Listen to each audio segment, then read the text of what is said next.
التعبير الخطير اللي هقوله ده، هندخل السماء بالإيمان ولا بالإنجيل؟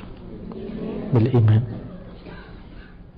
هتقولوا لي لا ده انت بتشكك في الإنجيل ولا بتقلل من كرامته؟ لا طبعا، انا عاوز اقول الست الغلبانة اللي ما بتقراش ملهاش تدخل السماء ولا ايه؟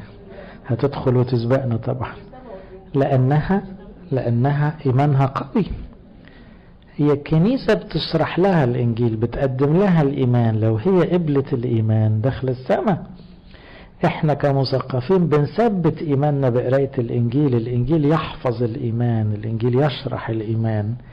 لكن لو انا عندي ايمان مستقيم وبعرفش اقرا، ده مش هيعطل دخولي للسماء. واضحة؟ لان المسيح مات وقام وخلصنا، هي ده الخلاص مرتبط بعمله هو مش بنص كتابي. ده لا يقلل من قيمة الانجيل وكرامته، لان الانجيل وحي